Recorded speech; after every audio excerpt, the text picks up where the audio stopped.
California, as you know, has nuclear power plants right by the water too, as well. I'm missing some of that from the distortion in your voice. Oh, California has what? Nuclear power plants as well, right by the water. So and those nuclear power plants have not been, I guess you want to call it properly maintained, but they are. I mean, but again, they're not up to code though. They're not up to code.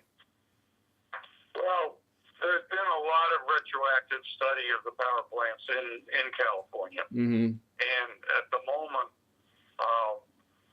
it's not the same situation as occurred in Japan.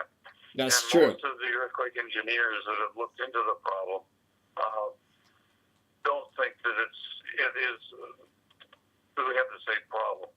Furthermore, the size of the earthquake in Japan being an underthrust earthquake, in California we have strike slip earthquakes. Right, And they waves. have a very different effect. Right, it's called waves. The fact that they would cause a tsunami, they have a much lower chance of causing a tsunami, whereas what happened in Japan, clearly it did and does cause major tsunamis.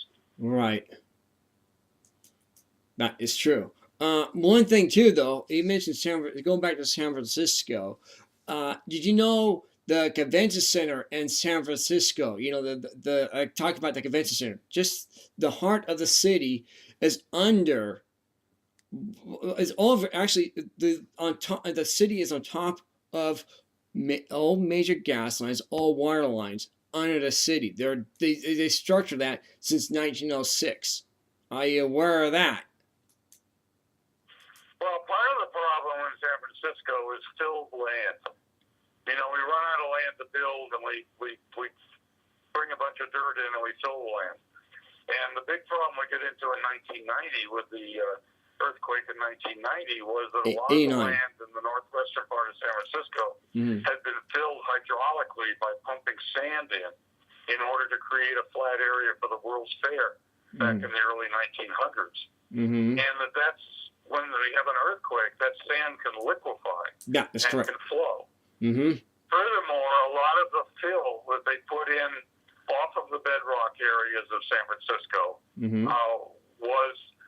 it's still not well compacted, and it can subside in an earthquake. And so the real challenge to building safe structures in San Francisco is to have them properly anchored in the ground so that they don't subside, and properly designed so that the shaking doesn't turn them over. So there's been a big effort in San Francisco to improve the structures.